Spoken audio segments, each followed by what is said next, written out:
Hi, this is Alexandra at Beadaholique, here to show you how to make the Selkie necklace featuring cultured sea glass beads. So this finished piece was so much fun to put together. This is just a small assortment of so many different styles and colors we have of this beautiful cultured sea glass. And what we're going to do in this video is create sort of a pastel version with gold accents. And so for that, I'll be using these 4mm pink and purple beads along with some of these beautiful sort of luminous clear chips. I've got some beautiful aqua blue drops and these 4mm Turkish spacers. For clasp, there's this 15mm Lobster clasp with a 6mm jump ring. Got a couple of thread protectors, crimp beads, and covers. And for tools, we'll be using the flush cutters and chain nose pliers, some crimping pliers. I've got a bead stopper here to help me with my work, and we'll be stringing on this Beadalon 19 strand bead stringing wire. So to begin, what I'll do is cut 26 inches of that.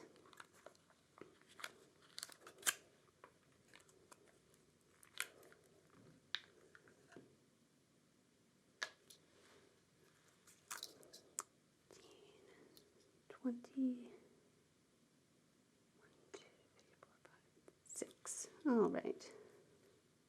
Use my flush cutters to trim that off. Now, I'm going to take my bead stopper and attach it kind of midway through the piece. And what I like to do is start at the center of a necklace and then design outwards. So even though we'll be fairly closely replicating this piece, I'm still going to start at the center. And I'll begin by spacing my blue drops with one of each of these Turkish spacer beads. And I'm pretty curious to see how this colorway turns out. I did not pre-string it to see whether I would like it as much as this other sort of bright contrasting colorway with the yellow and the aqua that I came up with. But it's always fun to figure out the variations.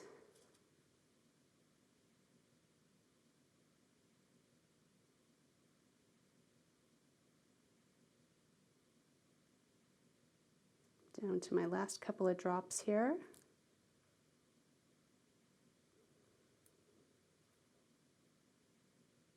I'll add on one more metal spacer. And let's bring those down and see how they fall. So that's sort of a neat, elegant look. I like the texture that those Turkish spacers add. Now what I'm going to start is bring in these 4mm rounds. And you'll notice that I've pre-strung them onto some beading wire. And that's for the ease of use of pulling off 6 at a time, which is the number that I designated in my design, and then I can string them all at once rather than one bead by bead. So that speeds up my process a little bit. And let's see, let's make sure I got that. 2, 4, 6. Yeah, 6 beads, measures fairly close to 1 inch. And I didn't really mean for that to happen, but it's just how it turned out. So now I'm going to add on 2 of these spacers following my pattern in the other necklace. And as I bring on these chips, again, it's going to be about a 1 inch measurement, but it varies depending on the size and shape of these irregular sort of organic chip shapes. So I'll just choose a variety of thicknesses and widths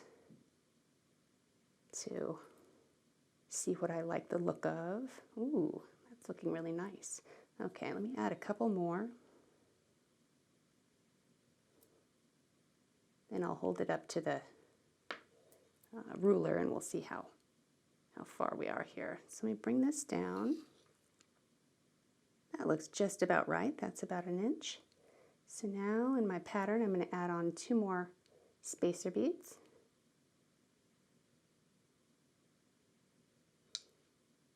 And 6 more of the pink.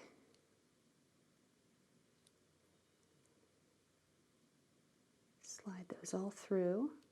I could have stood to use a slightly thicker beading wire. This is what I had on hand in the workspace, and it's definitely strong enough, so that's not the issue.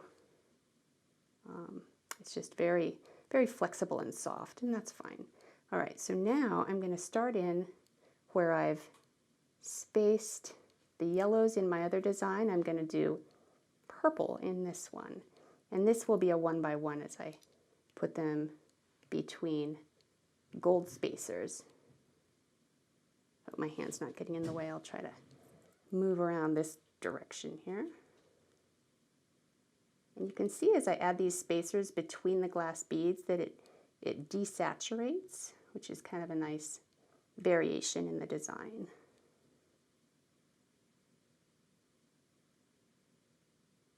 Let me count how many I did. 1, 2, 3. Again, it's 6 beads, so I'll keep going. And the metal beads are a great way to break up and frame other beads in straight strung pieces. They're a really nice accent. 1, 2, 3. All right, so this is my last purple bead.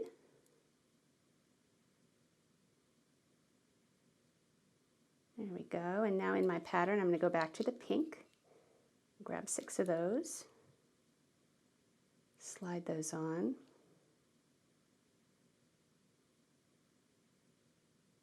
and now in my pattern I have 2 more of these spacers and then some more chips. I'm calling these chips. They may be referred to as nuggets, but I think when they are thinner like this, they look more chip-like to me. They really remind me of more of the found glass look that you might actually see on the beach.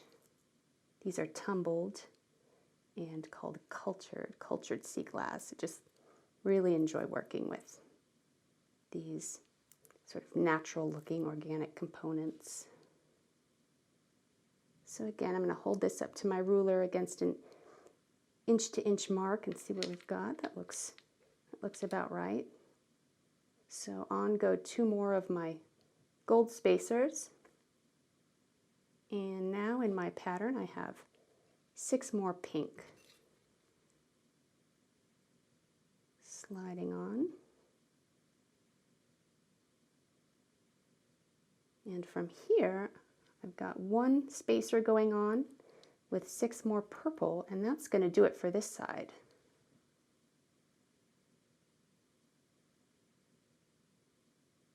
So I've completed the first half of my necklace. Let me pull this up so you can see how that's turning out. Very nice. So what I'll do is string up the second side the very same way, and then we'll add the clasp by crimping it on and using the crimp covers and the string protectors, sorry. So I'll be back with you in just a few minutes. So now that I've completed stringing all my beads, I see that it turned out really neat. I like how these textured spacers add a totally different look and really make a neat accent to these beautiful pastels. So you'll see that I took off my stopper, my bead stopper, and I'm going to reinsert that at the end of my necklace on one side. That will keep my beads from falling off when I take up the other end here, and we're going to start the crimping process. So let me take on one of these crimping beads. It's a 2mm gold-plated bead. Also going to string on my thread protector. So let me go through the tube on one side. Also going to come through the tube on the other side. And that will cut my cord really securely there. Before I do anything else, I want to string the end loop of my clasp on, and that's going to go right up inside of the loop of that thread protector. So now I'm ready to put the end of my bead stringing wire through my crimp bead in the other direction and pull the crimping bead up just like so. I'm also going to take with my fingers and just pinch the 2 sides of that thread protector so that it meets up with the diameter of the crimping bead. So now with my crimping pliers, I'm going to go in to this second trough, that innermost trough of the tool, and I'm going to squeeze down and crease that bead. Then I'm going to come in to the second trough at the tip of the tool in the opposite direction and fold that crease over. So now I've got my bead creased with my clasp on there. I'm going to clip the extra with my flush cutter, and I'm ready to take on my 3mm crimp bead cover. And so I'm going to tuck that on just like so. That 2mm bead fits really well in there.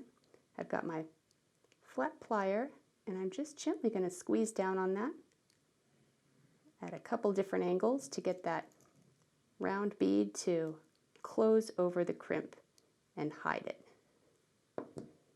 Oh good, that went really smoothly. All right, so let's go over to the other side, and we're going to do the same thing to put on our jump ring. Again, I'm going to slide on my crimping bead, go through my thread protector,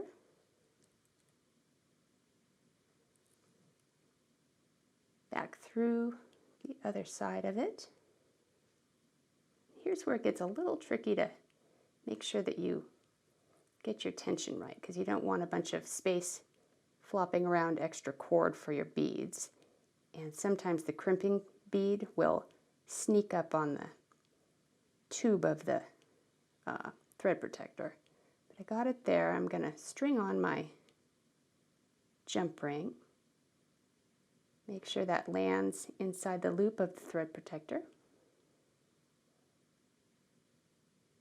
And now take my remainder of my string beading cord and come through the crimping bead. And try to stay out of my own way here while I get the extra stringing wire out. Get my tension right, and again I'm going to squeeze the edges of that thread protector closer together. I'm ready to crimp. Just pull my wire a little more.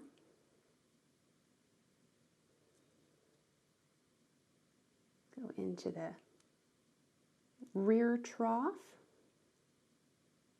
Make sure that's centered. There we go. I'm going to squeeze the bead and crease it. Come into the front trough and fold it over. Clip that extra. And once again, I'm going to take up my little crimping cover here, slide my crimping bead inside, and squeeze it shut. I want to try not to have my pliers slide over the metal because that might scratch it a little bit. That's why I come at different angles to squeeze that closed evenly. And there we go. Great, so now we have two of the same necklace that just look so very different because of the colors and textures.